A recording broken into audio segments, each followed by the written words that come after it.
I want to thank all of you for coming to Alaska Photographic Center's Photo Tuesday event here.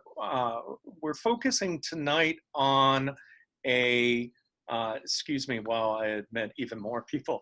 We're focusing tonight on looking at the submissions from our Rarefied LITE exhibit for 2020. Now, generally, Alaska Photographic Center ends up putting together the Rarefied LITE LIGHT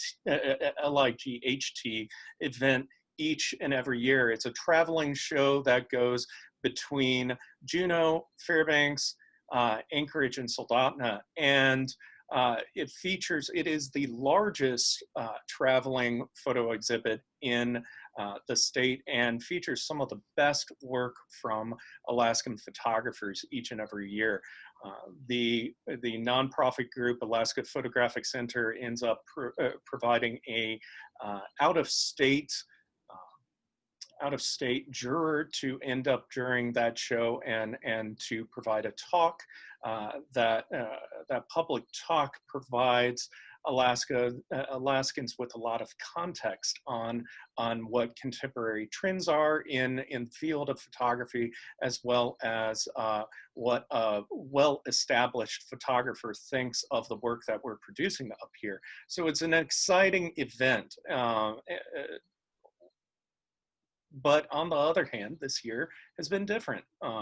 We've certainly been coping with COVID and having many of the art exhibits around the state closed down over the course of the last 6 months. And because of that, our board, which I represent the most junior member of the APC board here, has decided to do Rarefied LITE a little bit differently this year, and opening it up rather than having it as a competition, as a juried exhibition. We opened it up as a call for art from Alaskans to see what we're doing. And as we are all struggling right now, whether emotionally or financially or just dealing with the day-to-day news cycle that we have, we wanted to make this free and open to all, to see what we're all doing during this time and what we treasure out of the work that we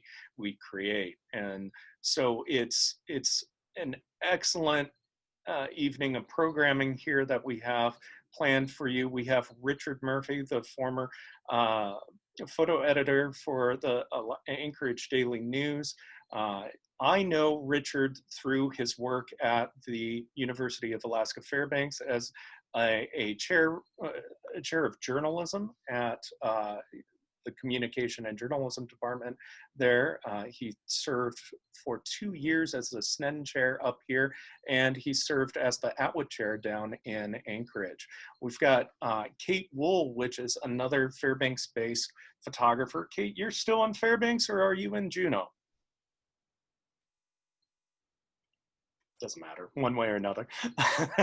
But nonetheless, I know Kate from years of working with her at the Department of Journalism here in Fairbanks, teaching photography side by side with her. And I also am well acquainted with Dickezine Maynor, which is the art department chair here at the University of Alaska Fairbanks, and has a broad scope of different styles of art that he focuses on, not just only native art, but he's created some amazing photography in the past.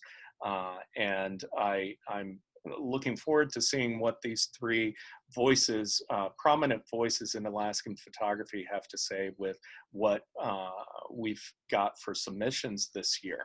And so just as one thing that I want to very quickly point out about Alaska Photographic Center, I think that this is important to note. This nonprofit really does some amazing things for Alaskan photographers, and really quickly I want to showcase the website, which will be releasing the virtual exhibit in just about an hour, hour and a half here, and you'll be able to see the entire show yourself, not just the selections that we have from the 3 artists that are going to be talking about the work. But I'd like to point out the fact that as a nonprofit and everything that we do for the state, the general Rarefied LITE exhibit tends to be a big membership drive for our organization. So without that in place this year, the general or the traditional traveling show, and placing this free show in its place, I want to encourage people to become part of this organization. It's only $25 a year. In fact, I've reminded myself that because Rarefied LITE was different this year, I probably am not currently a member, and I need to go ahead and change that myself later on tonight. But I do encourage you to become part of this community of photographers, and encourage those photographers that you know to do the same. There's an excellent annual members show that happens every year at APU for members of APC, but also it provides discounted entry fee rates for that Rarefied LITE exhibit on a yearly basis.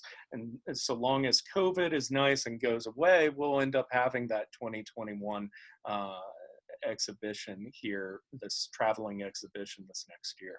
So I again want to thank all of you for coming tonight. I'm looking forward to seeing what Richard, Deka, and Kate have to say about the work. And without further ado, I think I'll hand it over to, I believe Deka's starting us off with his selection of photos.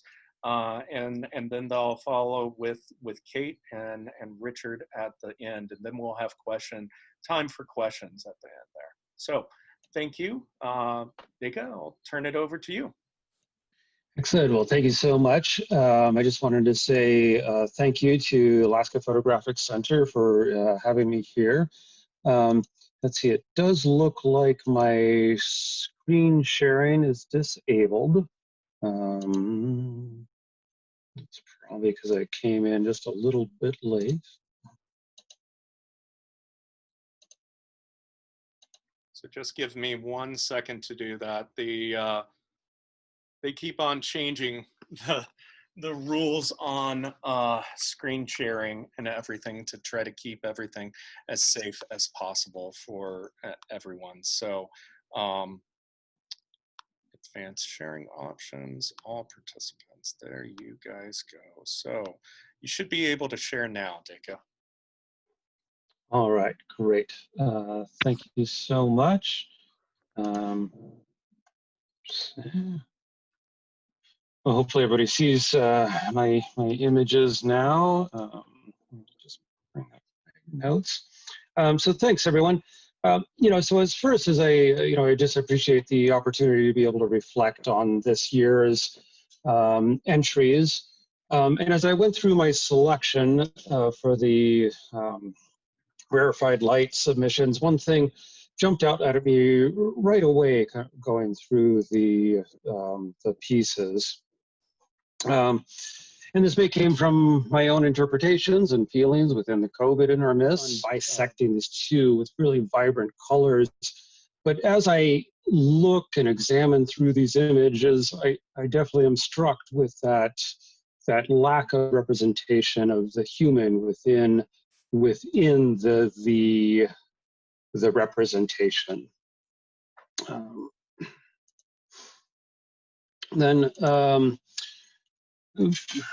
And please, I'm going to apologize up front if I get anybody's name wrong as I look at this first one here.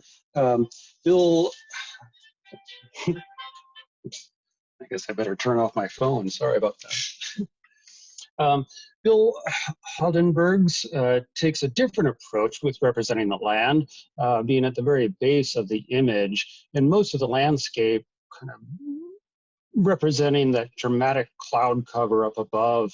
But I guess it's still that, as I looked at the view throughout that sense of isolation still comes through for me. Baxter Bond presents a landscape from above, looking down into the valley of the riverside. And I also noticed that the dramatic landscape within the representation, really has this feeling of aloneness, of the viewer, the single viewer looking out onto the land, not really being able to identify with any other human, which I think sometimes in Alaska, we all like to identify with a little bit. Ray Bolson's presents this classic landscape of the mountain, the river, and the glacier, with just a hint of color running through the landscape within the ice. I've always found this kind of an interesting technique of highlighting the color form within there, and it really does kind of divide that distance and the closeness of what's presented. As I move in to look at the closer landscapes, or that sense of, I guess, a sense of the closer view of the land as we move in, within that closer look of the land, Douglas Bradrock presents us with this boulder within the forest. The stream around it creates a sense of isolations from its surroundings, reflecting this sense of isolation that I kind of feel like that we're all experiencing. And of course, these are my own projections onto these images, as all artists and interpreters of images do.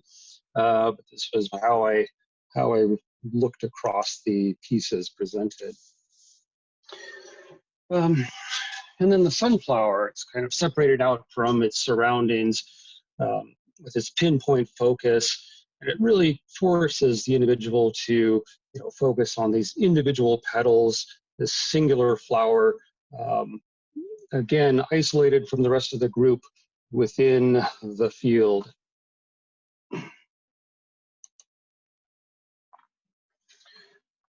Joanna Grosso's observation of sticks in the calm water makes me reflect on our own reflections. And I think this year has been a lot of focusing inward, and these reflections of these individual pieces coming through definitely reinforce that feeling of reflection, I guess, or self-reflection within the work itself. Now this one by L.J. Evans definitely stuck with me, as these carefully laid out examinations of dead blossoms. I can't help bring equations to the laying out of the dead that we have all, and the fallen that we're all are a part of within this current pandemic. It's something that definitely struck me with this piece in particular. In contrast, the lone eagle presented by Marvin Falk does have this sense of hope, even with the eagle alone. But there's this feeling of movement and forward momentum that's coming forward within the piece. Yet still this lone eagle. Colette Gilmore's studio shot of a good harvest does speak to bounty, but the bounty is surrounded by this darkness, right? Creating this isolation within the group. And then I'm left to wonder, who is growing the food and processing the food within the piece?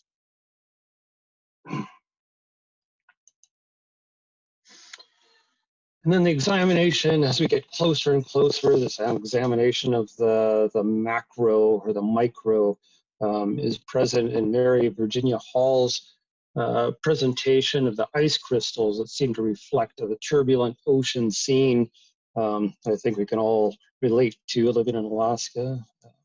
Couldn't help but think of that wave of ice coming through and across there.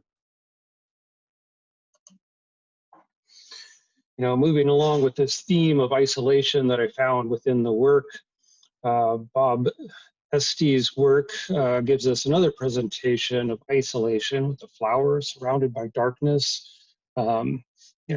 separated out from the others.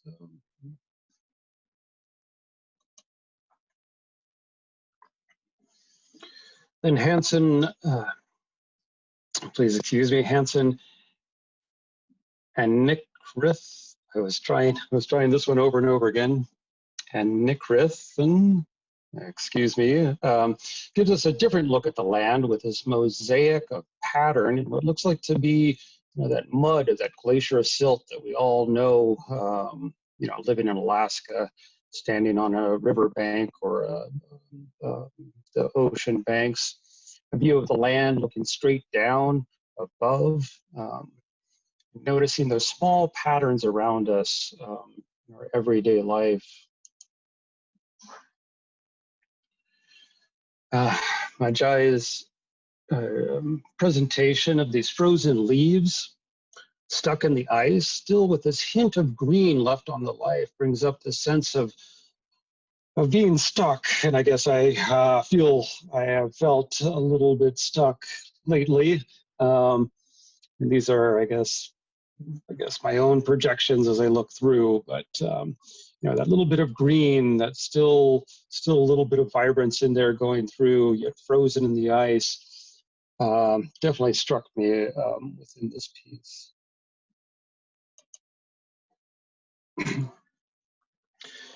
So moving on to this next theme of maybe the built environment within our landscape or within the land. Bob Eastug's image of the vast sky and then reflected within the water, but then it's divided by this environment that we create for ourselves.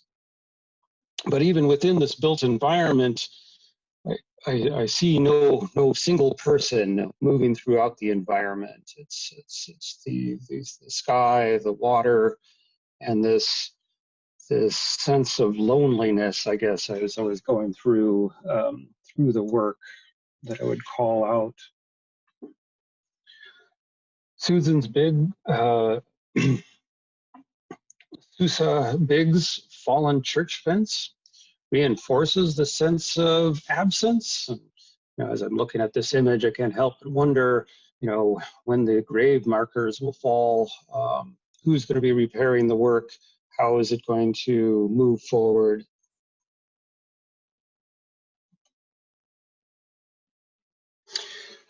And then within the landscape, we see these references to also what connects us, right? So, the bridge, this bridge by Chuck Illiff, this image by Chuck Illiff, is presented with this choice, this mental choice. Do we move across this bridge to find out what's on the other side? Can we see what's through the mist?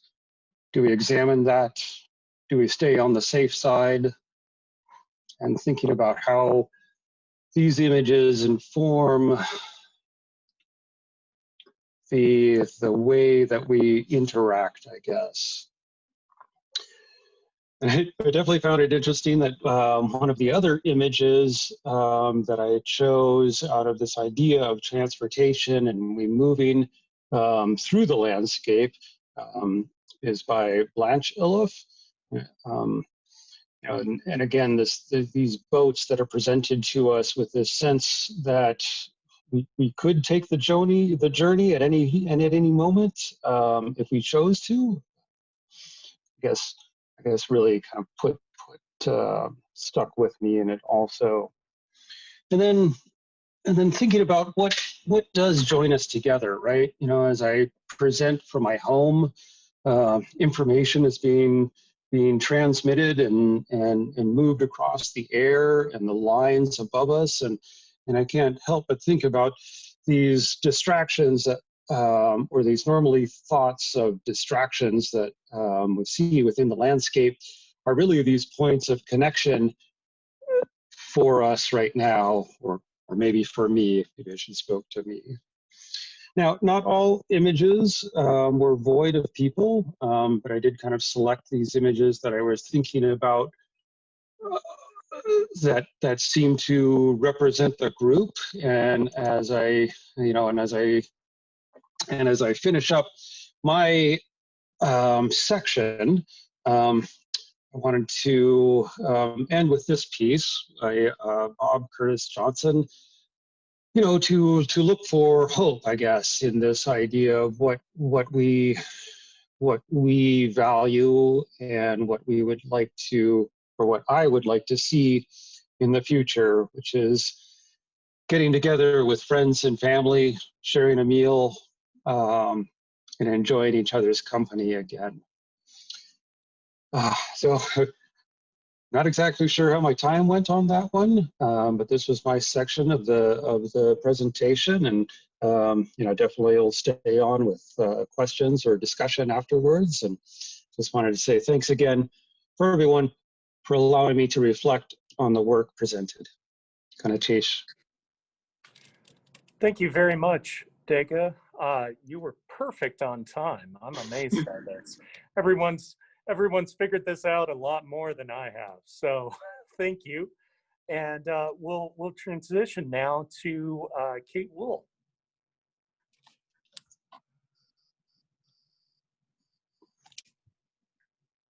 Thanks, Jason. I'm just trying to find the share screen. Here it is.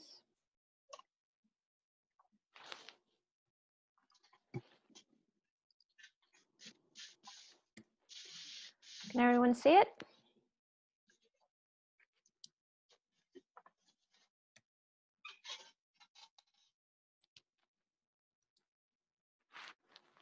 Hold on, I just have to get it so it's paused. Okay. Hi, everyone. I'm Kate, and Jason, I'm in Fairbanks. I'm a little nervous to be broadcast live on the World Wide Web, so please bear with me. I've given you a list of contemporary Alaskan photographers here as a placeholder if you want to take a screenshot. It's not a comprehensive list, and I see I've forgotten our panel, so sorry, Deka, Jason, and Richard should be on there also. Feel free to follow them for future inspiration should you need any. This first 2.5 minutes is a slideshow of my group's best work. The photos show strength in composition, sentiment, and tone, which is the technical side.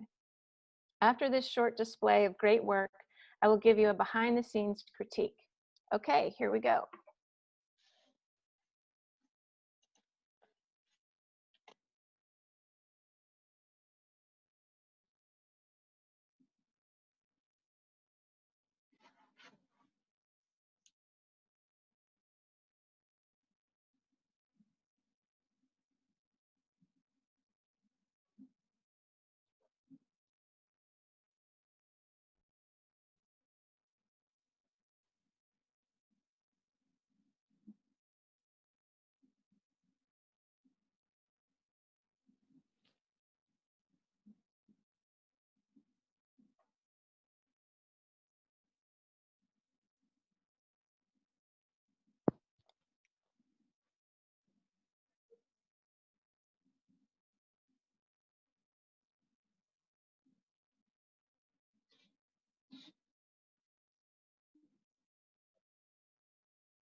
This next slideshow will show all of my group's submitted work.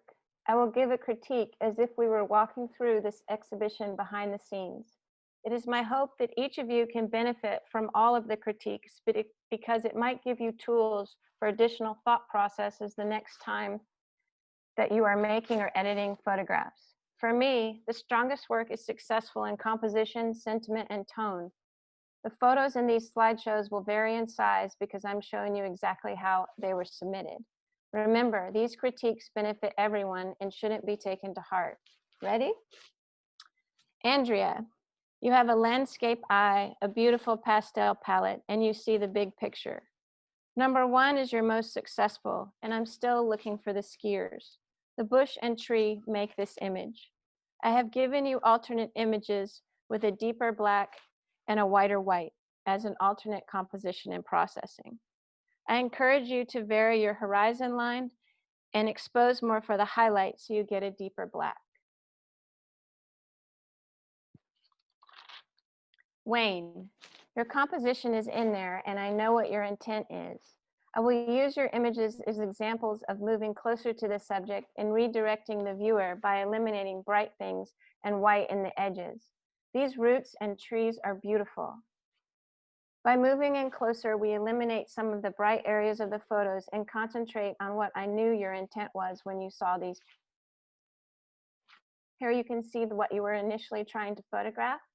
And I've given you an alternate image by removing the bottom. Now we focus directly on the root, which is just amazing. Here, the same thing. Your photo has a painterly feel. And here I've eliminated the left side, which is a lot of white. And now we have a very strong image. I like the way you see. Matt, these are all very good technical quality and presentation. And I wonder, what is the deal with this coat? Is it a memory of someone? Is it clean laundry? What is its purpose? The first one could benefit from a fill flash. This one feels computer generated, and I feel distracted by the driftwood. Here you see an alternate composition. For this one, my favorite and your strongest, I feel something here. It has a deep emotional impact with current events, climate change, lives lost to fires. This is your strongest. Amber, I like what you see. These are very unique from most of the submissions in my group. Have you ever tried creating scenes as opposed to just photographing what you found? If everyone here could train yourself to notice everything in a photo when you take the photograph, you will spend less time in Photoshop fixing it. Here, you can see an alternate composition from what you have seen initially. I have removed the stick and brightened the colors. I encourage you to check out this book, which reminded me exactly of your images. I also encourage you to try something crazy, like turning the couch around and photographing a nude model or someone's cat on it. Try something you've never done before. Joe, your plant images are all about texture and nature, something that I've found very healing to photograph during this pandemic. While the last one is the most interesting, I want to show you some different versions of number 1 to nudge you to see in alternative ways. Here's your beautiful photograph of many things going on, many different forms of plants. I'm going to show you 2 different other compositions. Here our eye then concentrates on the white lines in the middle. And here the same, we move from left to right. This second one is very abstract and it doesn't hold me as a viewer. This is your winner and why I chose it in the final slideshow. Sandra, I like your observation of beauty. I know what you're trying to say when you take these photographs. I would recommend a stronger zoom lens so that your background sits behind your main subject, which is the lily pads, the tree, and the duck in these. If you're like me and can't afford a very strong zoom lens, then just move closer. I've given you some alternate options for these photos. The reason I chose this one is because I felt like I was there when I saw it. Here I've given you an alternate composition, eliminating the bright white space and concentrating on what I believe was your initial focus to begin with. Same with this one. Charles Mason always told me, if you want better photographs, move closer. I think he's on the call.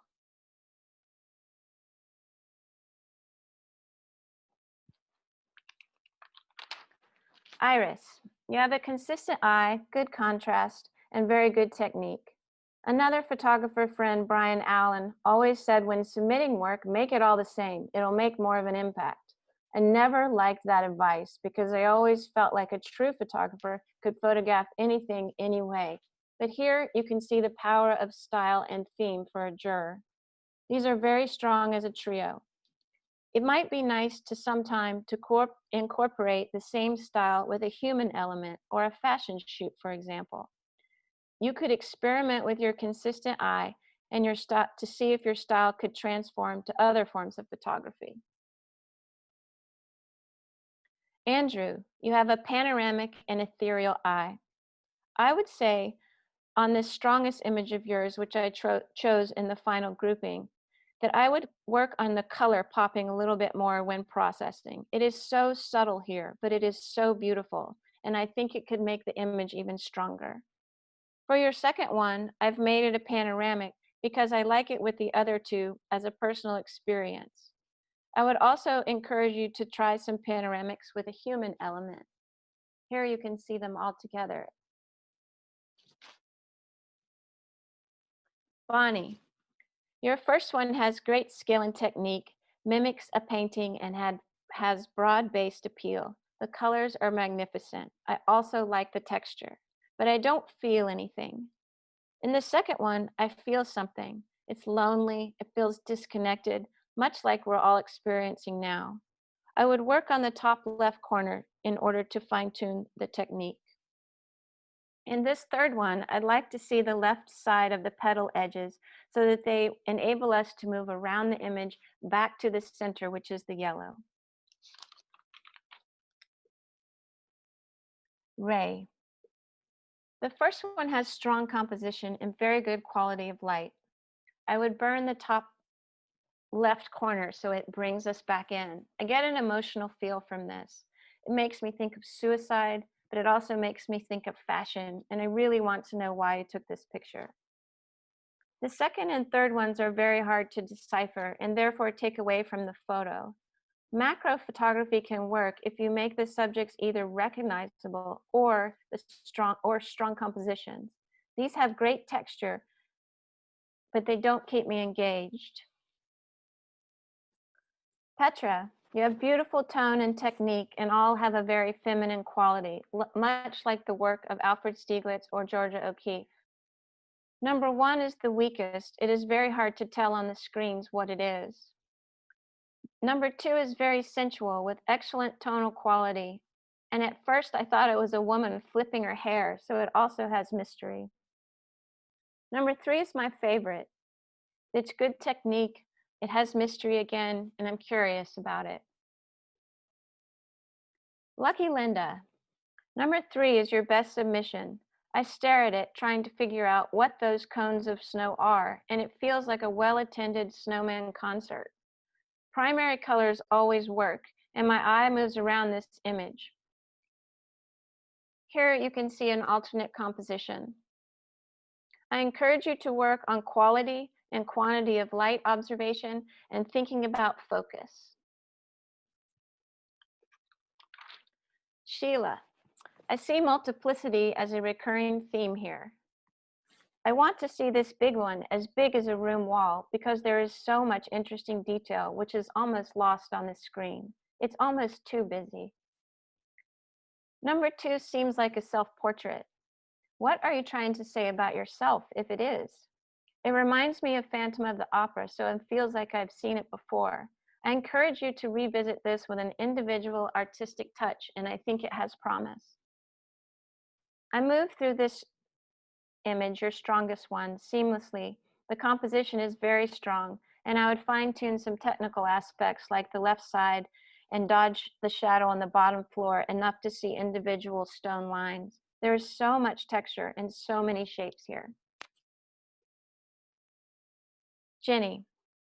Jenny's work most echoes the trends of contemporary photography around the world. People-oriented, identity, experiences. This first shot to me, I'd seen on Instagram before, and I froze when it was in my feed then. I've known Jenny's work for a long time, and this is a very good example of technical and conceptual success. You can see here detail in all highlights and a true black in the shadow by the leg. There is also perfect exposure even in the water dripped by the feet, and we are left to wonder, is this a woman or a man? Does it matter? And the lines in the curtain are great, as well as the tan lines on the feet with the lines of the room and the tiles. This is one of my favorite photographs. Number 2 has emotion, and this is one of the very few submissions in my group with people. We are left to wonder what happened, and it has me feeling worried. There are lots of subtle shapes and colors here that lead my eye around. The blue door pane, the red coasters, the green plants, the pink nails. I have given a slight alternate crop as a choice. This diptych feels important and I want to know more. I also want a more thoughtful composition for the back of the head and think if both compositions were similar, this diptych could be even stronger. Matte. These are eerie and evoke a Little Red Riding Hood spooky feel. I would say this about slow shutter speeds. The composition of the result becomes more important than the subject matter, like a painting.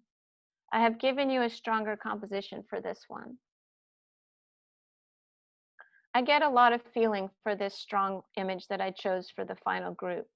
A feeling of being forgotten, mystery, spooky, toxic. You have subtle color here, and I think this is a very good example where subtle color works. Scott, you have taken me somewhere else and have sparked my curiosity. The rewilding and taking over of nature is opposite and complementary with the man-made graffiti. I want to see more. This third photo has so much emotion, voyeurism, love, and beauty, but it's very hard to see. Your eye always goes to the brightest spots in art and life, so here we are drawn towards the couple, but then away off the right side. You can see how cropping and darkening all around the faces enables our eye to go straight to their faces. I love the fact that you took this photo. This is very hard for many photographers, and it shows confidence. Richard. Richard is usually always critiquing my work, and we've been sharing photos for many years. Here, I would say, Richard, the first one evokes the most feeling for me. All of them are technically perfect, and the colors in number 2 are magnificently subtle, but number 1 tells me more about your heart. The next 2, more about your photo skills. Successful photographs should make you feel something. They should evoke sentiment. If you don't feel something when you look at a photo, it's not a successful photograph. Everyone should think about this. It's difficult to experience when editing your own work, but you should always be making photographs, not just taking pictures. Gail, your strength lies in number 2, where the texture gives way to a subtle street scene, and as Alaskans, we can always relate to this photo. Your print, with quotes, because I know these are digital, could use a slight less vignetting and slightly more bright white. Here's the example. This is subjective, of course, but every photographer should strive to have a true white and a true black in every photo. Digitally, you can always check this with levels in Photoshop. This is subjective to all of our monitors, right? Don't take these technical suggestions to heart. They are merely a starting point for your future work in improving it. Number 1 and 3 are fun, but the colors detract from the imagery. This kind of imagery can be successful, but in these 2, the subject matter and composition take away from it. I encourage you to explore these digital effects in a way that still considers composition, artistry, and color choices. Joan has transported us to winter and the beauty of it. Subtle blues, colorful snow and ice, and interesting lines. Number 1 is your strongest. We get a sense of place, scale, and the exposure is perfect, with light and shadow allowing our eyes to dance around. How great would it be if there was a person in a red or yellow snowsuit on the top of that summit on the right? The next two are interesting lines, but need more tonal range or highlights to make them more successful, and I encourage you to try some vertical shots of the more abstract landscapes and look for better quantity and quality of light. Last but not least, Janice. When I first looked at these, the first thing I thought was of your cross imagery. Did you choose that because of this, or was it pure coincidence? As a theme, these work. And if that was unintended, the second one is a much more successful photo in composition, quality, and quantity of light and color. I made an example of how alternate processing and how technique can improve a photo. Here is your original. Here I've added color, a true white and a true black, and I've lightened the midtones. Here is your original. Here I've cropped the right side. I've made the colors more vibrant, and I've toned down the highlights in all of the carpet. Thank you, Alaska Photographic Center, for inviting me and including me in this virtual exhibition. Thank you, photographers, for sharing your art. I loved looking at them, thinking about them, and learning a little bit about all of you, and I can't wait to see what you photograph next. Thank you very much, Kate. I want to personally thank you because it's been a long time since I've seen you critique stuff, and it's amazing how much you and I have in common when it comes to that kind of root of how you critique work, and it's always good. I tell all of my students to always seek out critique, because the people that are willing to give you that critique truly love your work and truly love what you're doing with your artwork. And as you can see right now, I'm in the middle of class at UAF, teaching my students darkroom arts right now. And so I'm instilling that inspiration and appreciation for critique. So I encourage everyone to seek that out. No matter how much photographic experience you have, you can always end up making yourself just a little bit better. I show my work to my students. They might have only a semester behind them of photography, but they can provide me insight that people with 30 or 40 years worth of experience in photography can't. So I really appreciate Kate going out on a limb and giving each of you a lot of great critique to go along with your images. So thank you. Next, we've got Richard Murphy. All right, well, let's see if I can share the correct screen here.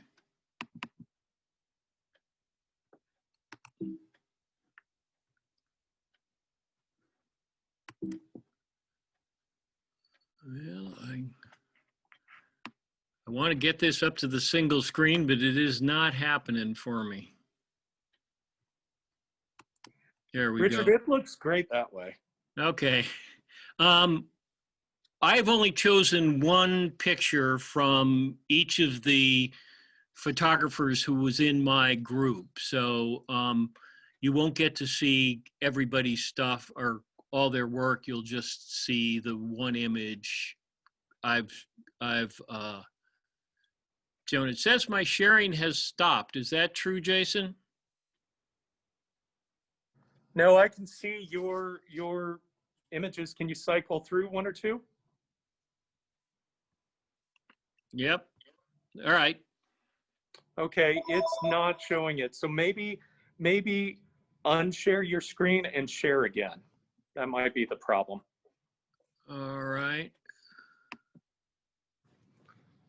Thank you for everyone being patient while we deal with all kinds of fun tech issues that kind of define lectures and public outings right now. There, that looks great, Richard. Okay. It's nice and big this time. Okay. Well, this is a shot by Thomas Pear. It's a really sweet portrait of a musher I would expect the histogram on this thing must look like the letter U with big old spikes in the black and in the white and not much in between. It's very high contrast image. It's super sharp. And one of the things that really makes it work is Thomas got a nice catch light in this musher's eye, which really focuses the whole image. You can see the pores in the guy's skin. You can see every individual hair. It's a nicely done portrait. Now, Jason, it is not moving for me.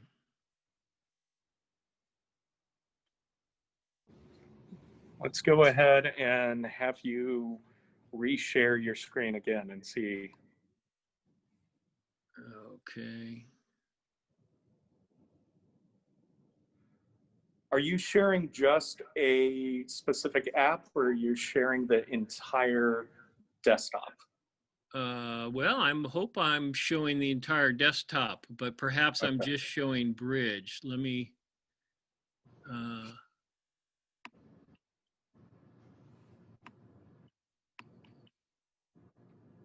So let's see if you can cycle through. I see your mouse moving now, but I don't see images changing. Nope, it's not moving. Okay, why don't we back out of full screen mode and try that? Okay. I hope everybody enjoys Thomas's picture here. He's getting a lot of screen time out of this deal. Okay, I paused it. You want me to stop share? So let's,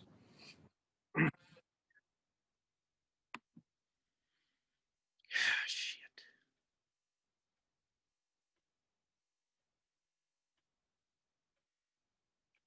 And now all I could do is look at Dake and Kate's smug faces because they were able to pull this off.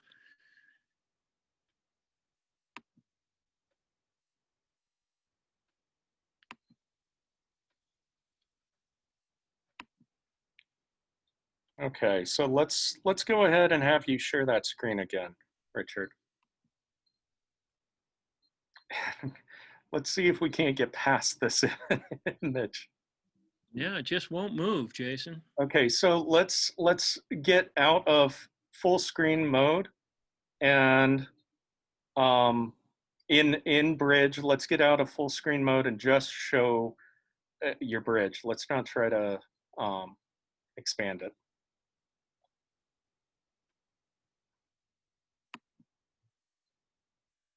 And while you're doing that, thank you everyone for having some patience here.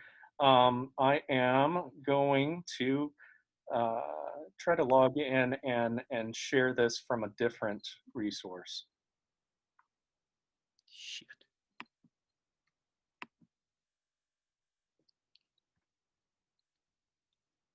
Okay. Just give me a second, everyone, please.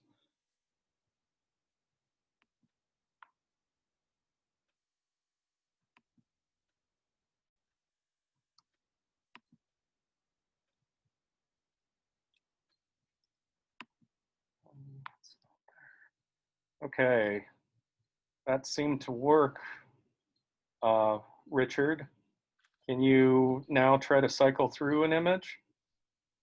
Well, I'm now trying to make this image. Well, let's not try to make it full screen. I think that's part of the problem. If you can just try to click that next image and see if it pops up. I have. Yeah, let's just go through it this way rather than full screen, okay? Well, shit. Okay. Does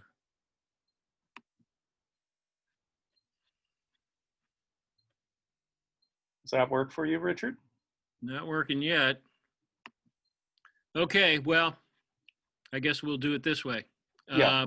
Apologize for that. Sorry you're not seeing them as big and beautiful as they should be, but here we go. This is a Brianna Peterson shot which is really the one pandemic picture I have in my group. And I think it's a beauty. You've got a little girl in her pajamas. She's wearing a mask that has been modified to fit a kid. She's turned away from the window light and is looking into a dark room. We don't know the whole story, but this seems like a perfect shot of what we're all experiencing right now. And I think it's a sweet image. I love photographs that don't necessarily tell you everything you need to know, that leave a little bit of mystery. And while we know the basic scene here, we don't know the whole narrative. And I think that makes this image engaging.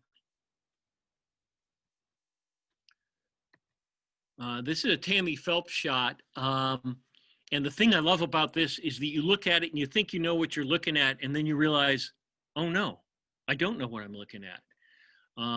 It looks like a very two-dimensional object of a leaf laying on top of a piece of cloth, but it's not. That linen is pinned around that leaf, and so it's the background that's making the shape of the leaf. And so you've got this two-dimensional image that is popping forwards and backwards from front to back, and there's a tension that the photographer has created between the texture of the leaf and the texture of this this foreground, which is also the background. I think it's very cool. This is another picture. I hope you guys can see this well enough. The not having full screen will hurt this. This is a shot by Valerie Pierce that looks like another histogram that would just have a large fist in the middle of it as this big gray cumulus cloud is hanging over this gray landscape that we're all familiar with. But then, pow, if you look at the bottom, there are two birds who are exactly black and white. The histogram of this one must have a big spike on both sides of it. I don't know if they're bald eagles or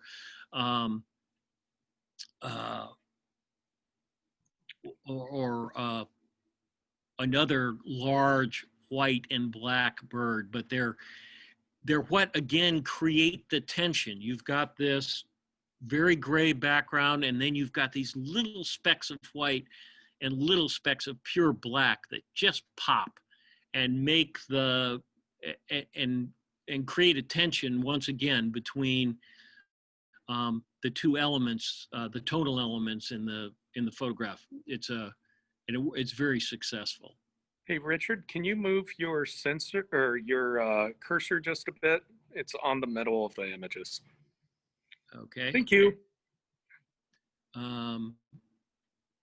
This is a really enigmatic portrait by Vanessa Powell, which again leaves a lot of mystery. But I love the picture. I don't know whether she's bored, whether she's tired, whether she's just really sick of having her picture taken, but there's just something very juvenile and very childlike about the image.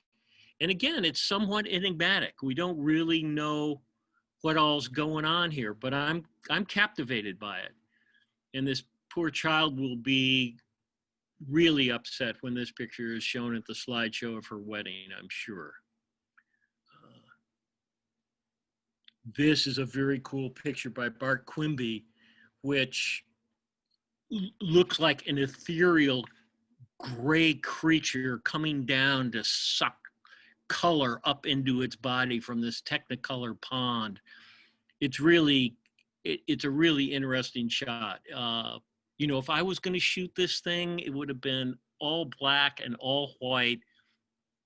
And I find it exciting that it's got these vibrant colors and this plant that absolutely looks like a mosquito-like mythical creature with its proboscis stuck down into a can of paint. Again, a striking image. This one is a Jeff Schultz shot that I picked because it's not a Jeff Schultz shot. It is so unlike most of Jeff's work that I was just drawn to it. Jeff, whose work I have admired for decades, always has these beautiful, clean, classical compositions of very clearly defined levels in it, and everything's always in focus. And I love the chaos of this picture, which is an aerial of the head of a stream coming out, I assume, out of recently glaciated land in the autumn. And it's just a wonderful shot, and it's so different from what Jeff usually presents. I thought it was, I'm glad you submitted this one. It's a cool shot, and it's one that it draws you in to looking at all the different details of what you're seeing. All the different parts of this scene are all different. They're all intergauged. They're all intermingled, and you get to see the tapestry of the landscape in a way that's is pretty engaging. Speaking of engaging, here's a shot by Rachel Shelby, another nice portrait. Beautiful lighting. It looks like open shade lighting on the subject's face, and the background, which is the interior of a cabin or a garage or a workshop, is very subdued. And I just love the moment that you caught here. I look at this picture and I want to meet this guy. I want to know what he's laughing about. And you know, there's so many grumpy old men around, and he's clearly not one of them. And I think that's a high mark for any portrait if someone looking at it wants to know that person, wants to meet that person. And technically, it's absolutely razor. Nice job, Rachel. This shot by O'Hara Shipe is just, O'Hara, you shouldn't be allowed to show this picture in any time except for the summer. It is such a grim Alaskan photograph. It's either springtime or a winter melt, and it is just grim. Photographically, I love it. You've got these modular homes that are the perspective of them disappearing is just like the winter. It seems endless. And surprisingly, the street lights in the fog give a very subtle light to this image, but every Alaskan can relate to this scene, which is, you know, our ugliest season, and you've made it into a pretty interesting landscape. Gary Steinfurt here has a classic composition of I assume it's the Southwest desert. Very nice color. The thing is sharp from the foreground all the way to the background. And it's a kind of a classical composition of landscape. And as Kate had said earlier, usually white on the edge of a photograph is not a good thing. But Gary has broken that rule by including the clouds across the top. And I think it's a very successful thing to have done that. It creates kind of a lid for this picture so that your eye doesn't go up these striations to the formations in the back and then pop out of the picture. I think the clouds actually help keep your eye in the frame, which is not a common thing, but I think it works very well here. This is a Cody Swanson shot, and it's a landscape of a completely different type. The only point of sharpness is the bud of what I believe is a water hemlock hanging out over the stream. There's a very kind of nostalgic, mysterious feel to it. It's very soft focused around the edge, and the highlights are very diffuse. And it has a certain mystery to it that's engaging. This Ken tape shot really reminds me of winter in Fairbanks. I don't know if it was shot in Fairbanks, but it to me is a classic representation of those bitter cold, clear nights where no wind has disturbed the snow on the spruce. A beautiful composition of framing that moon with the spruce trees, and this one makes me shiver. It really brings across the concept of winter, and this feels like deep winter. This really feels like middle of winter, not a bright sunny day, but a cold, crystal clear, elegant night. A very different kind of feel to it. This is a beauty by Jane Teller. Jane Teller. That is, I believe, a double exposure. It also includes some camera movement, and it's very much like the picture we saw earlier of Tammy Phelps's of the leaf. You've got these golden birches or poplars in the front, and then this delicate lattice work of blue branches in the back. And again, the tonality creates a tension between the front and the back, and then the back becomes the front again. Some of those branches overlay the golden trunks in the front, and it really has a very painterly feel to it, and a very calm sense. This shot is taken at night. You can see a sparkle of stars in the sky. I'm assuming that's a full moon up there, or else it's a drone with a spotlight.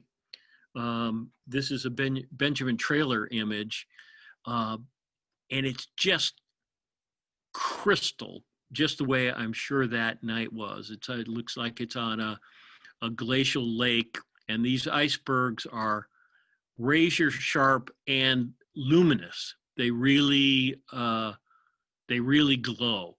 And it just shows, that darkness is not necessarily dark.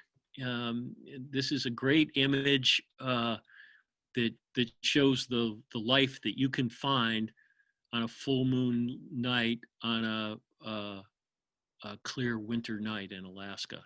It's a cool shot. This one by Wade Warrenbrock is almost obscene. It is so lush and so voluptuous. He's done a great job of cropping out the extraneous parts of this flower. The petals that would give you, the edges of the petals that would give you a sense of scale or a scale of shape of the whole flower. You've just got this intimate, luscious, voluptuous detail, which is enhanced by the red and orange and yellows. It would be cool to see this picture really big. I think it would be a dramatic print. Imagine this thing on a white wall, 20 inches wide.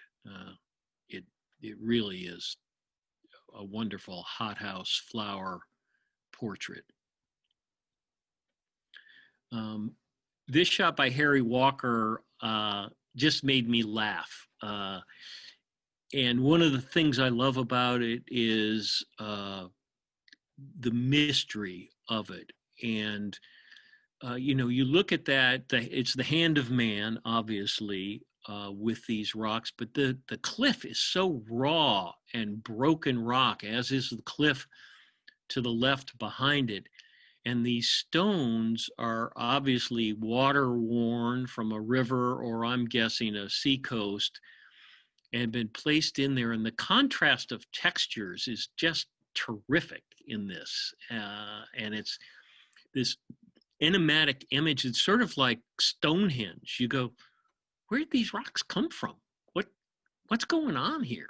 And it's just one of those wonderful mysteries. You don't know the whole narrative, but you can still be engaged in it, and you can kind of make up your own story about what happened here and why it looks like it does. This is another shot that strikes me as a pandemic shot. I don't know if it was shot during the pandemic, but it's rare that I have seen that particular Anchorage street that empty of traffic. And the pedestrian overpass is empty except for the sculpture of the tightrope walker. And as Deka mentioned earlier, you come to these pictures knowing the world we're living in, and this one really seems like a picture of the world we're living in. Empty streets and walking a tightrope with go lights, stop lights, go lights. It seems like it's, whether it was shot for that purpose or not, it seems to me to be emblematic of our situation. This is another enigmatic, mysterious picture by Adeline Wright. Just a gorgeous underwater shot of this body floating. She's just let go a breath of water, which means that body's going to sink even deeper. And again, it's a mysterious tale. We don't know what's going on here, but it's hard not to be engaged, to know what's the story here, what's going on. It seems like it should be part of some romance novel narrative that has this woman in a dress sinking under the surface of the water. And it's a pretty cool shot. This is a classic Doug Yates shot of reflections in water. The thing I love about it is that it stays honest to the literal nature of the subject, but at the same time, it transcends that. It's a picture of water reflecting what I'm assuming is a pebbly colored bottom, yet it also transcends into a completely abstract collection of colors and shapes that are really very pleasing and have a wonderful feel to them. And another Yates picture that just had me laughing the whole time I've watched it is this shot, which you look at it and you immediately know what it is. Oh, it's some guy in his big old Harley. He's got all the requisite stuff. He's got the dirty jeans. He's got the black t-shirt with the skull and crossbones. He's got the tattoos. And then you go, wait a second.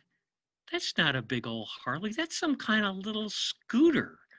In fact, it kind of looks like those rascal things they drive around old age retirement homes. It's got a cup holder with a plastic fork in it. And then over on the other handlebar, he's got one of those horns that are like on the handlebars of a 9-year-old kid's bike. And I just keep laughing at this picture every time I look at it, because you look at it, you think you know what you're seeing, and you're wrong. You don't know the story. You think it's a simple story. You think you know it right away, but you don't. Good on you, Doug. This last shot is one of Artem Zananov's creations.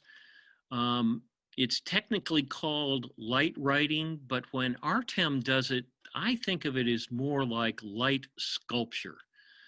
He really is able to create a three-dimensional feel to his images. And you've got this sorceress outstanding in the breaking surf, creating who knows what out of the sky. And it's just a wonderful fantasy image that has a lot of real elements, but it's transformed it, Artem has transformed it into something that just obviously doesn't exist in reality.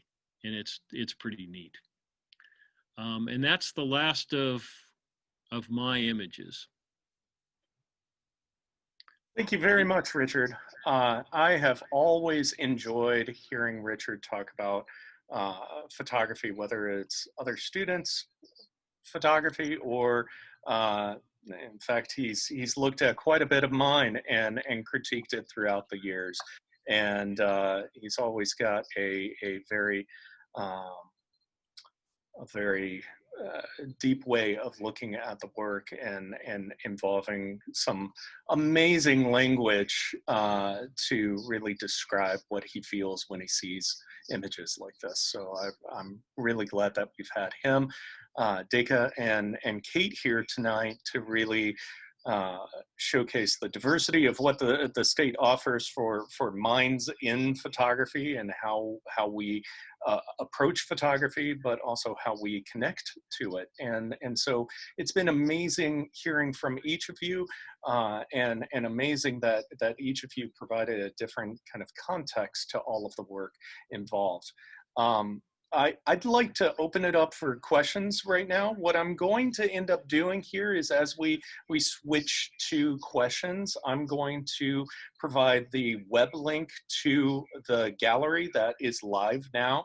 And I'll provide that in the chat window so that all of you can look at the entire collection of work there. So thank you again to Richard, Kate, and Deka, and I'd like to open it up to questions.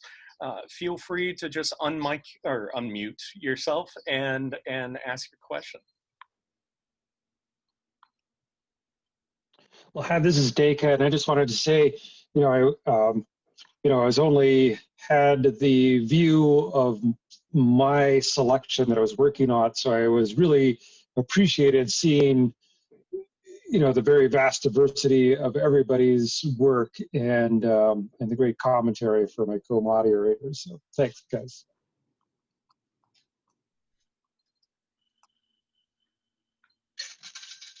It makes me want to see more. Yeah. I think it's very cool that all of you folks who participated in this have made Rarefied LITE work under tough circumstances. I know that you don't have a gallery show to see your work, but I think it's very cool that so many people were willing to take the time to submit their work, to keep Rarefied LITE going, and to support APC in this project. So I'd like to thank all 60 of you who submitted images, because there perhaps wasn't a lot in it for you, but you kept this thing going. You've kept Rarefied LITE alive, although in a different way. And I think that says a great deal about the photographic community and the strength of the photographic effort in Alaska. So thank you, guys. Yeah, I'd like to jump in real quick and say thanks to all you, the moderators. It was great, and each of you brought your own perspective. Also, another thing I found interesting about the presentation is I got to see Clark Mishler again. I got to see LJ Evans again. Jim Benning, I don't see him, but I see he's here, and so it's just so cool to kind of touch base, even just via a computer feed, with all these photographers and friends from the past. So thanks, everybody. And we have Christina from New York. So welcome. Good to see you. And Ellen, good to see you. Nice to have some familiar faces again. Yeah, this is Bob CJ. I just wanted to thank you. It's so enjoyable to sort of sit here and just hear people talking about images and what they like and don't like, especially from the experts that we've got, and it's really inspiring to, keeps me thinking about imagery and shooting the next pictures. So I really support the venue. It's a great experience. It feels great.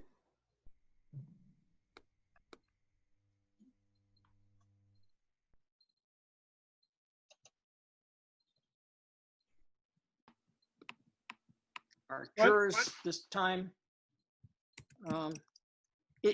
This was incredibly informative. I mean, it's such a rare treat.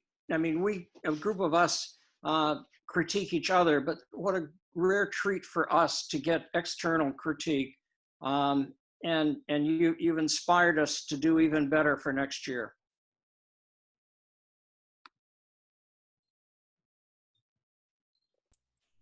I am amazed at how, within diversity, how we can find ways to move forward. And I think, the Rarefied LITE is a great example of how as a creative community we are moving forward together. So just appreciate being part of the process.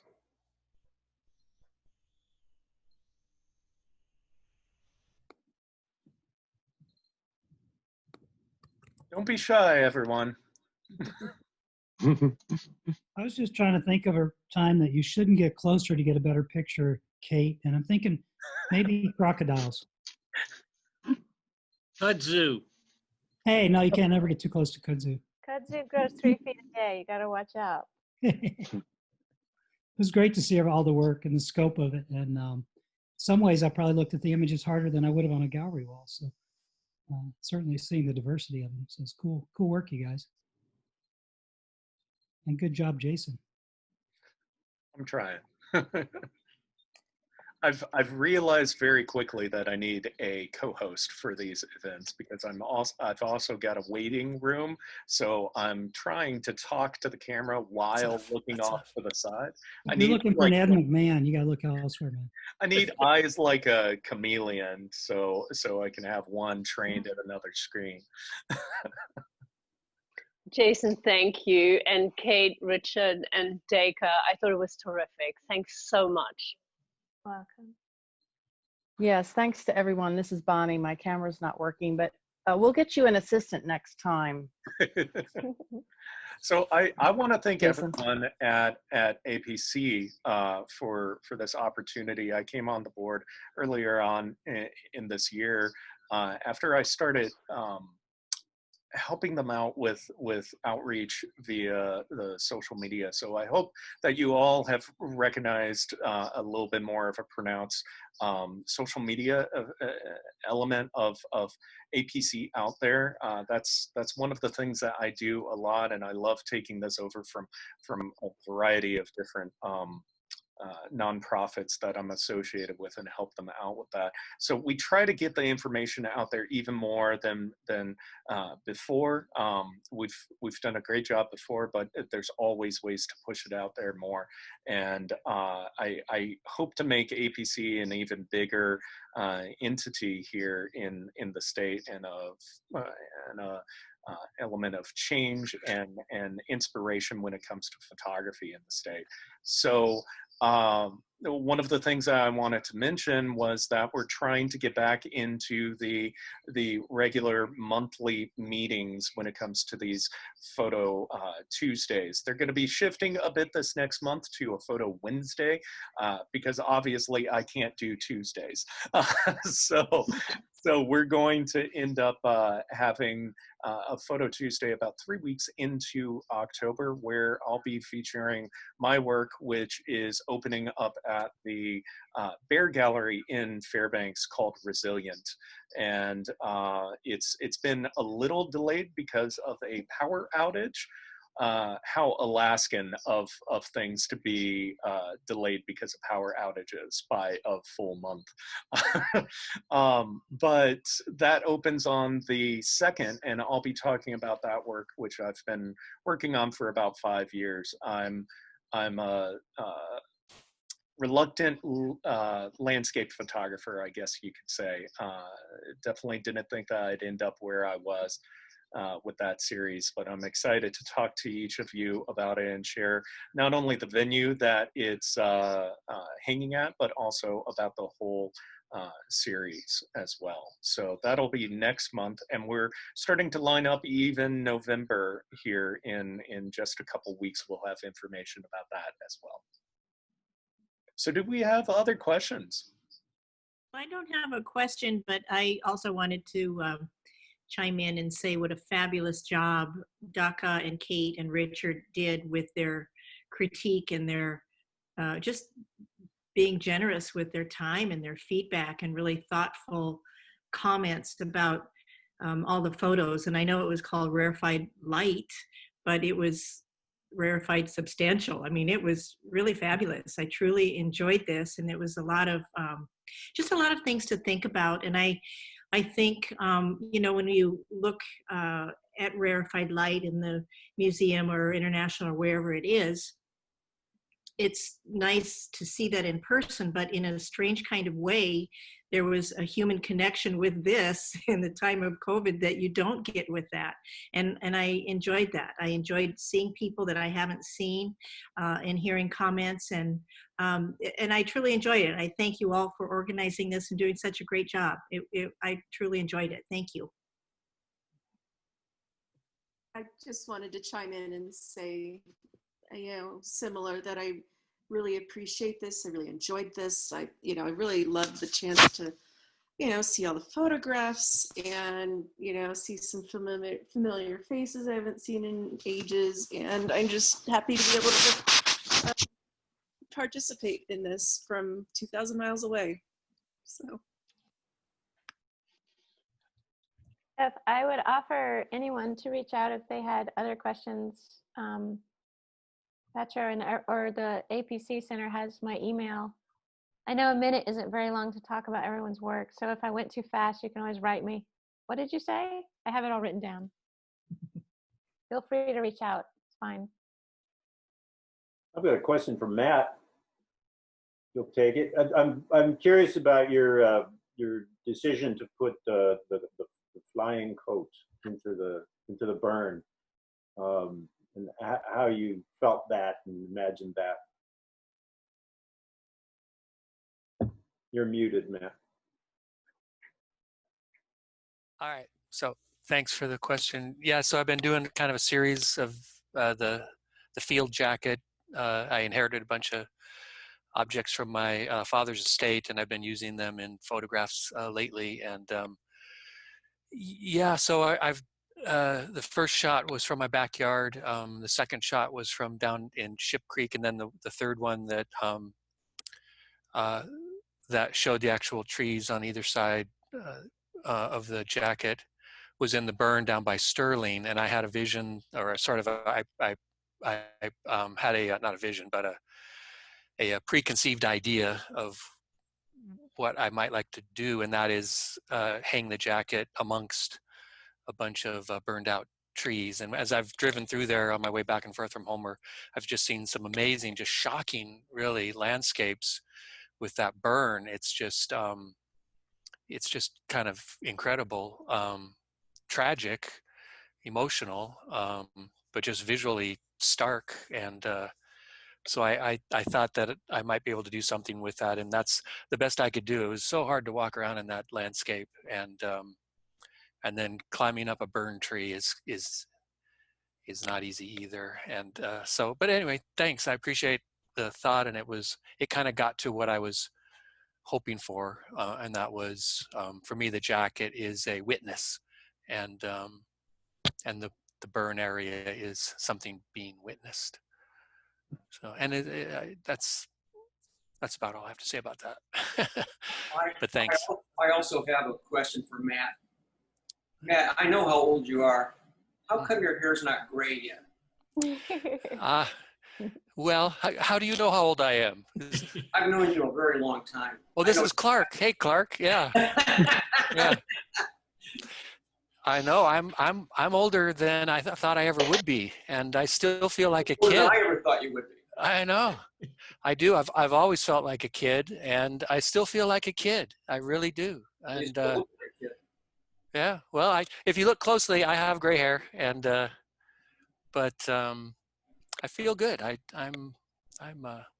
Great work. Thank you. Oh, thank you, Clark. It's so good to see you. I said in the chat just personally to you, I miss you, and I truly mean that. I miss you, Clark. You're all invited to come down to our place if we ever get through this. We've got 3 bedrooms, 3 baths, and plenty of places to camp out. So it's a fabulous community down here, and the photographic opportunities are abound. That's only like 20 people per bedroom. I'm sorry, what?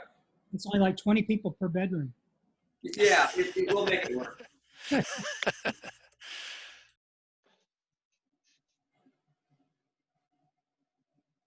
This was fabulous, you guys. You guys did a great job. I very much enjoyed it. Hey, Clark, what town are you in? Calistoga, What was that in the north part? northern part of Napa Valley. Okay, so were you very close to the fires? Yeah, very close. Okay, hope things went well. Oh yeah, everything's fine. Well, you've been doing a great series of portraits down there, Clark. I've been enjoying following you, harassing an entire new community of people. Yeah, they see me coming and they hide.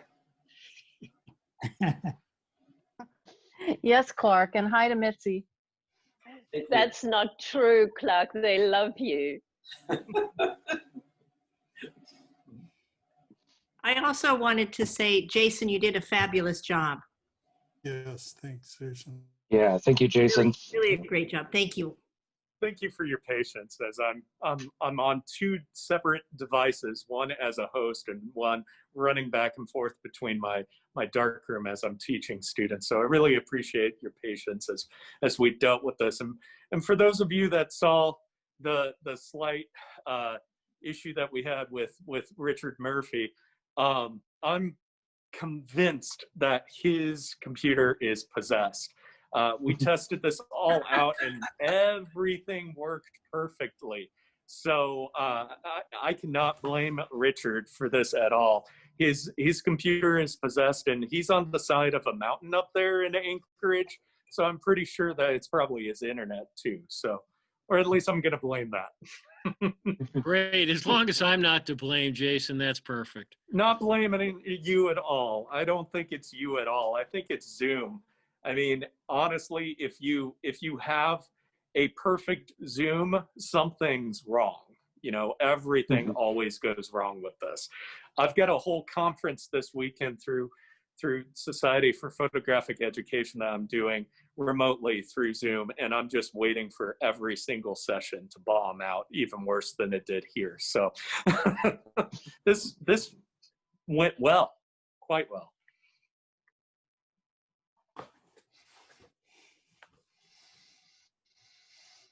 Thanks, everybody. Thanks so much, everybody. We've still got 50 people online, so I'm gonna guess someone has a question out there. Don't be shy. Yeah. Hang out and talk photos. Oh, go ahead. All right, I got a question. Did the jurors notice any unintentional? It seems like every year there's an accidental theme that happens with the submissions. And since you've seen everything, did you think there was like some kind of underground theme happening this year? Did anything strike you as unusual or interesting or out of the ordinary? Well, I was uplifted to know that there were many more people in other people's submissions. Me too. I had 1 photographer with people out of 20. Actually, I think one of the wonderful things about Rarefied LITE and also with the members show every year is the incredible variety and all the difference. I only really studied 60 photographs from 20 people, and I wouldn't say there were any themes other than the kind of the general themes that Deka so clearly enunciated. that we see, although I would agree with Kate, there were not many pictures of people, which may have to do with what we're living through right now. But to me, one of the great strengths of this show is the variety and the different things that all of us living in this same place see differently. So no, Carrie, I can't say that I recognize the theme, at least in the work that I saw. I'm thinking maybe lonely, but after seeing all the images, that would be something that would come to mind. Not in a specific way, but just a broad, lonely but beautiful. I have to think more. Yeah, I have to agree. From someone from completely outside of the realm, that's what struck me. Cold and lonely. No, spoken like a true Californian, What Clark. can I say?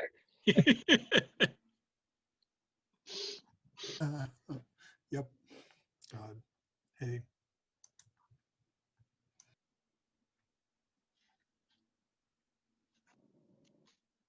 All right. Well, thanks everyone. It looks like I've got some bedtime duties to take care of, but I just wanted to say thanks so much for everybody. Really appreciate the opportunity to reflect on the work, and great job for everybody for submitting. Yeah, look forward to next year. You should all give yourselves a round of applause. Good night, Please. Deka. Thank you, Thank Deka. you. Thank you. Thank you. Thank you, Kate. Thank you, Thank you, everyone. Richard. And this has been recorded, so we will end up putting it online. I have to, of course, edit that video and get it online, but hoping to have that within the next 2 or 3 weeks. Thank you. Good night, Thanks, everybody. Jason. Thanks, everyone. Good night. Thanks, everybody.